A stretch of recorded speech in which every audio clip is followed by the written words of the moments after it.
Sur ce tutoriel, je vais te montrer quelques astuces assez simples pour appliquer la mise en forme conditionnelle dans ton quotidien. Et donc, sur ce tableau, j'ai listé toutes les moyennes des élèves et je vais ici, dans un premier temps, indiquer s'ils sont admis ou refusés. Je vais pour cela ici utiliser la fonction si. Donc, si leur moyenne est inférieure à 10, alors ils seront refusés. Je ferme les guillemets. Dans le cas contraire, les élèves seront admis.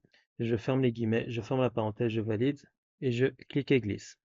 Et pour mettre plus en valeur les élèves admis ainsi que les élèves refusés, je vais donc sélectionner toute la plage, mise en forme conditionnelle, gérer les règles, nouvelles règles, et je vais aller dans appliquer une mise en forme uniquement cellules qui contiennent, je vais sélectionner texte spécifique. Donc pour tous les élèves étant admis, je saisis admis, je vais aller dans format et dans police, je sélectionne couleur et je sélectionne ici ce vert foncé, je fais OK et OK. Et enfin, nouvelle règle, appliquer une mise en forme, donc texte spécifique une nouvelle fois contenant refusé.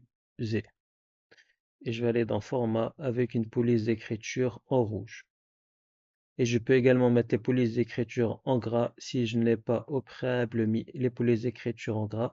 Donc je mets en gras ici, je fais OK. Et au niveau des élèves admis, modifier la règle, format que je mets également en gras. Je fais OK, OK et OK. Et j'aurai donc bien tous les élèves admis avec une police d'écriture en vert, et tandis que les élèves étant refusés, j'aurai donc bien une police d'écriture en rouge. Et je peux également mettre en surbrillance toutes les moyennes inférieures à 10 ou supérieures à 10. Pour cela, je sélectionne ici toutes les moyennes, mise en forme conditionnelle, gérer les règles, nouvelles règles, appliquer une mise en forme uniquement aux cellules qui contiennent, donc valeur de la cellule strictement inférieure à 10. Donc pour tous les élèves étant refusés, ils auront une moyenne inférieure à 10. Je vais aller dans format et cette fois-ci, je vais aller dans remplissage pour mettre cette fois-ci une couleur de fond de remplissage et non la police d'écriture sous la couleur souhaitée. Donc ça va être ici en rouge pour tous les élèves étant refusés, donc autre couleur. Et je vais ici sélectionner ce rouge, je fais OK, OK. Et je vais aller dans format plutôt. J'ai oublié de mettre une police d'écriture en gras. OK, OK. Nouvelle règle. Appliquer une mise en forme uniquement cellules qui contiennent.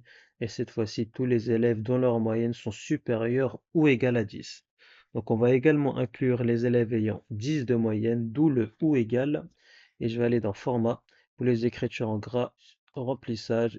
Et ça va être dans autre couleur, une couleur de fond de remplissage en vert. OK, OK, OK et OK. Et j'aurai donc bien ici toutes les moyennes étant supérieures ou égales à 10 avec une couleur de fond de remplissage en vert, et tous les élèves ayant une moyenne inférieure à 10, j'aurai cette fois-ci une couleur de fond de remplissage en rouge.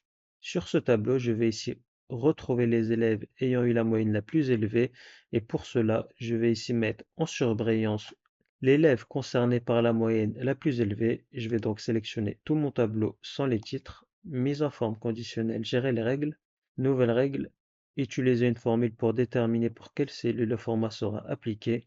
Ça va donc être ici, est égal à la première cellule où sont indiquées les moyennes, donc ça va être ici la colonne G, donc la cellule G3, donc pour verrouiller les colonnes $G3, qui devra être égale à la moyenne la plus élevée sur ce tableau. Et pour retrouver la plus grande valeur présente au niveau des moyennes, je vais utiliser la fonction max.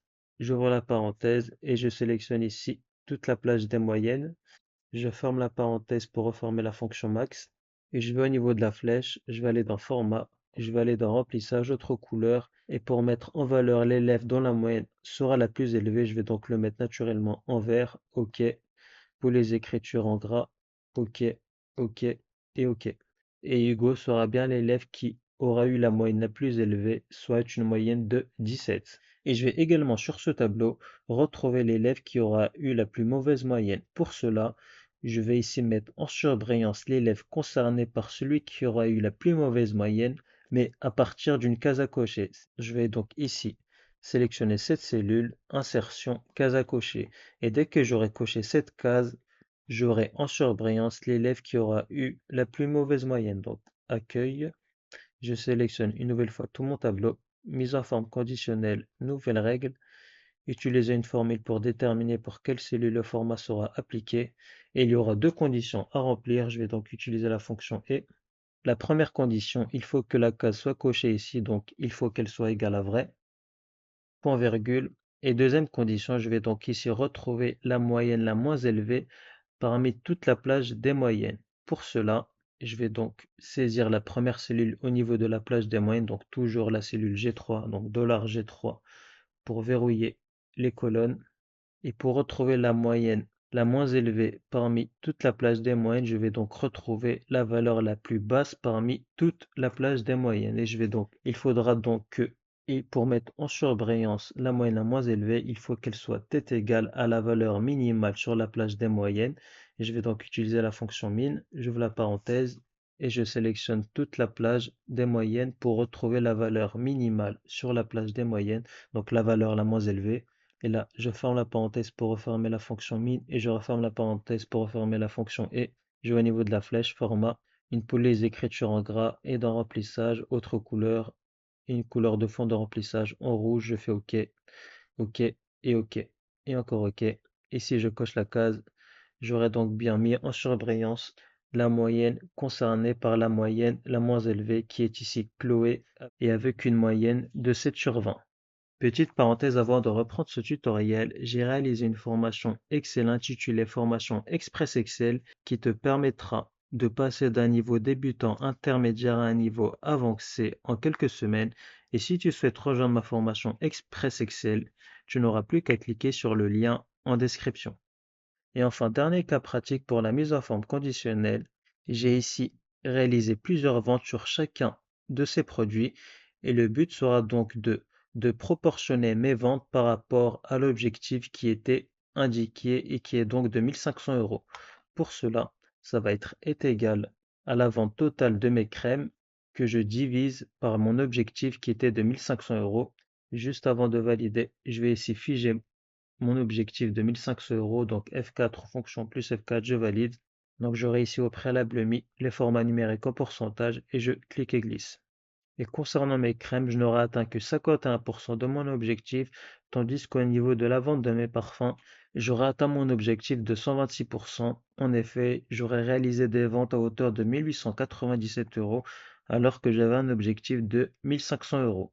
Et pour mettre en valeur le pourcentage objectif de retrouver, je sélectionne toute cette plage, mise en forme conditionnelle, nouvelle règle, et dans mettre en forme toutes les cellules d'après leur valeur, je sélectionne barre de données, et dans type, je mets nombre. Donc dans nombre minimal, ça va donc être 0 pour 0%. Et au niveau du maximum, donc nombre maximal, ça va être ici 1 qui fait référence à 100%.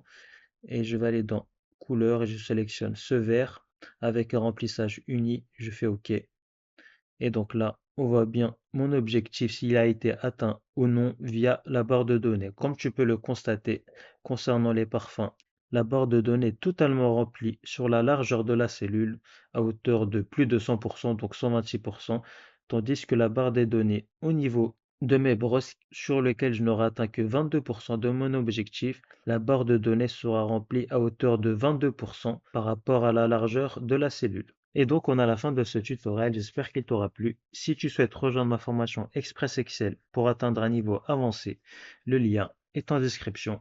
Et si ce tutoriel t'a plu, n'hésite pas à liker ce contenu et à t'abonner.